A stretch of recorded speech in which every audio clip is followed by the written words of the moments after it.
नमस्कार, राष्ट्रपोस्ट से मैं पवन केसवानी।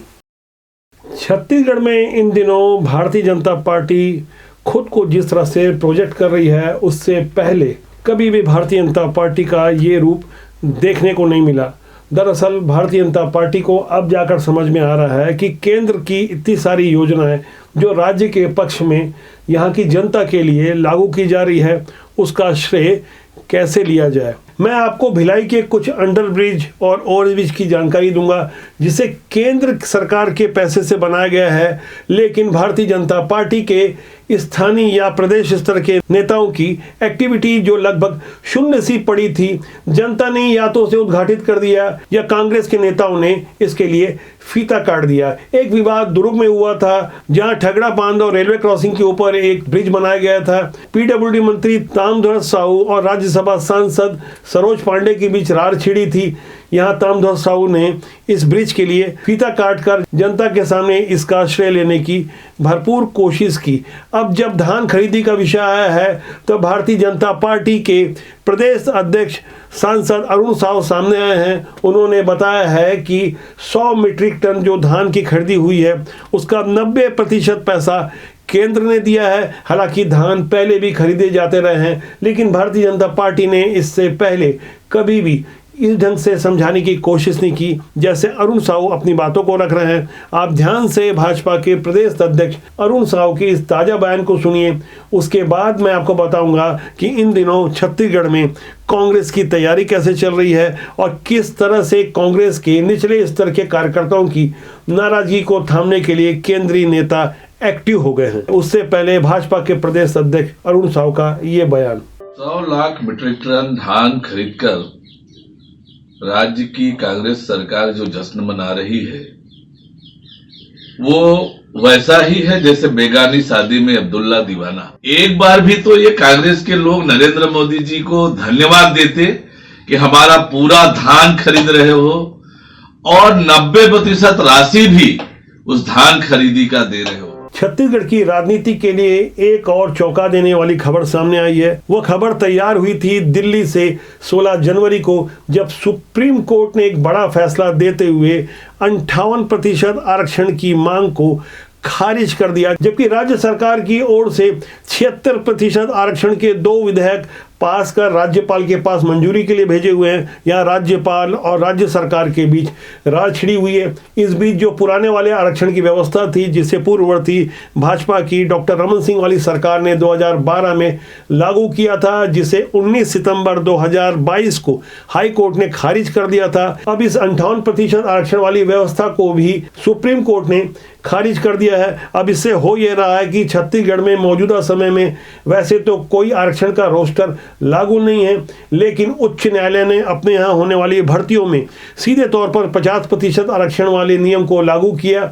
इतना ही नहीं, अब जो मेडिकल कॉलेजों में प्रवेश हो रहा है, वहाँ भी 50% आरक्षण वाले नियम को लागू किया जा रहा है, जैसा 19 सितंबर के फैसले में हाई कोर्ट ने तय किया था। दरअसल सुप्रीम कोर्ट में राज्य सरकार के अलावा 3 आदिवासी संगठनों के व्यक्तियों के द्वारा और 4 सामान्य वर्ग से अलग अलग कुल 11 याचिकाएं दायर की गई थी। इन्हीं याचिकाओं के संदर्भ में अब कोर्ट की ओर से नोटिस भी जारी किया गया है और याचिकाकर्ताओं को कहा गया है कि वे 4 मार्च को इस नोटिस का जवाब दें। आरक्षण जैसे उलझे हुए वातावरण में जाहिर तौर पर इसका सीधा असर छत्तीसगढ़ की राजनीति में पड़ा है, खासकर तब जब 2023 में विधानसभा चुनाव का काउंटडाउन शुरू हो चुका है। यहाँ जातिगत समीकरण को यदि समझना हो तो क्वांटिफाइबल डेटा आयोग की रिपोर्ट को भी समझना होगा, जिसे लेकर राज्यपाल ने सीधे तौर पर राज्य सरकार को कटघरे में खड़ा करने की कोशिश की और उन्होंने एक तरीके से चुनौती दी है राज्य सरकार से। जो उन्होंने 10 प्रश्न किए थे, उसमें जो सबसे पहला प्रश्न था वो यही था कि क्वांटिफाइबल डेटा आयोग की रिपोर्ट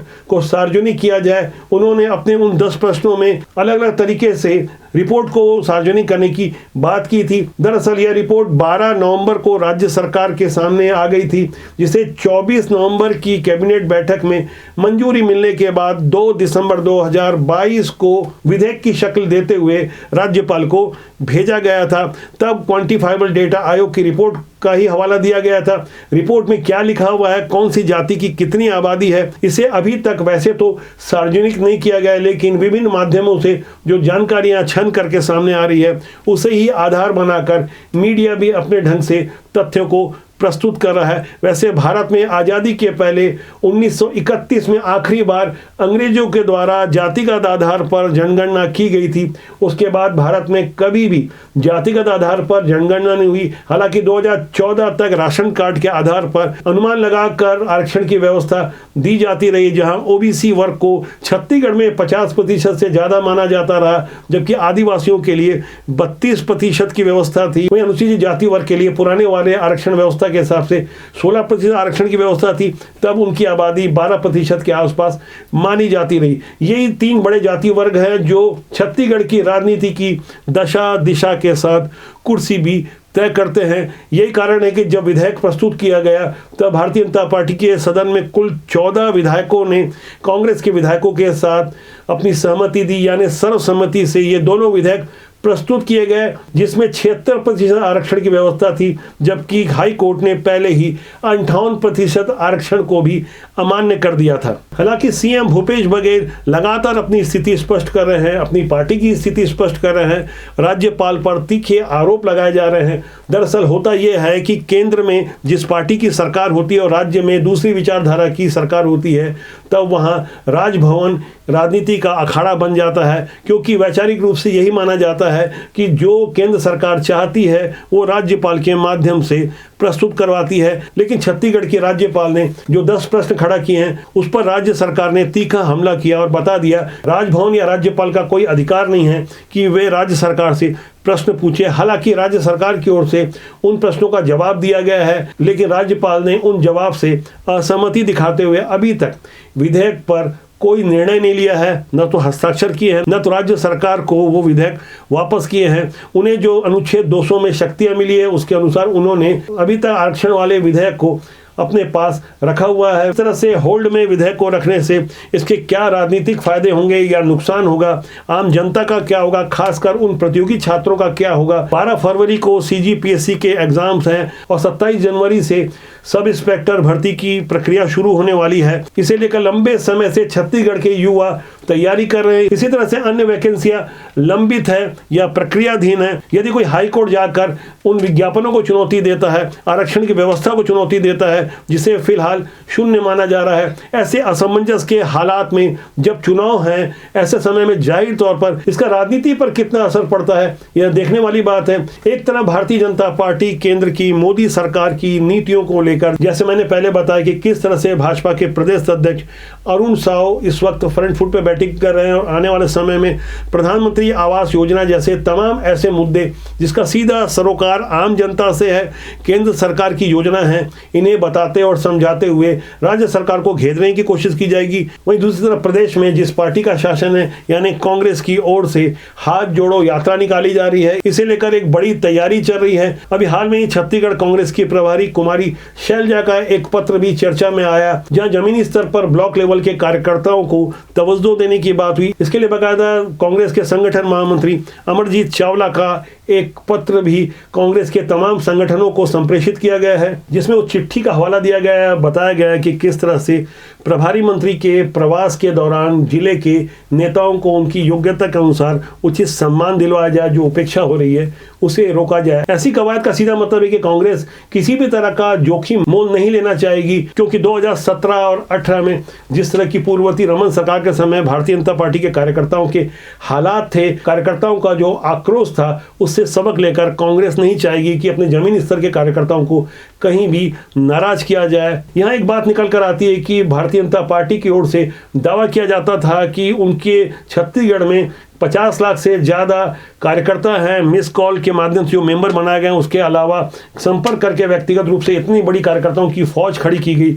लेकिन उन्हें जो विधानसभा चुनाव में वोट मिले वो उनके कार्यकर्ताओं से भी कहीं कम थे और महज 15 सीटें ही भारतीय जनता पार्टी को मिली। तब जो हार की समीक्षा हुई उसमें एक बात निकल कर आई कि भारतीय जनता पार्टी के अपने ही कार्यकर्ताओं का गहरा आक्रोश था। पूर्ववर्ती रमन सरकार के दौरान वहां प्रशासन तंत्र हावी हो गया था, इसलिए कांग्रेस भी चाहेगी कि उनके कार्यकर्ताओं को भरपूर सम्मान मिले, क्योंकि आने वाले दिनों में छत्तीसगढ़ में राजनीति की लड़ाई और ज़्यादा घमासान रूप लेने वाली है। यहाँ भारतीय जनता पार्टी जिस तरह से अचानक एक के बाद एक हमले कर रही है, नए नए घोटाले और भ्रष्टाचार की बातें हो रही है, वहीं कांग्रेस की ओर से किसानों के सम्मान और छत्तीसगढ़ की अस्मिता और आम ग्रामीणों के अलावा ढेर सारे ऐसे मुद्दे जिससे उनका एक मजबूत वोट बैंक सुनिश्चित हो सके, उस दिशा में काम हो रहा है। तमाम ऐसी कवायतें कांग्रेस की ओर से की जा रही है, जबकि भारतीय जनता पार्टी के रणनीतिकारों ने भी अपनी ओर से कोई कोर कसर नहीं छोड़ने का निश्चय कर लिया है। यहाँ बदले हुए हालात में राष्ट्रीय कार्य समिति की दिल्ली में 2 दिनों की जो बैठक संपन्न हुई,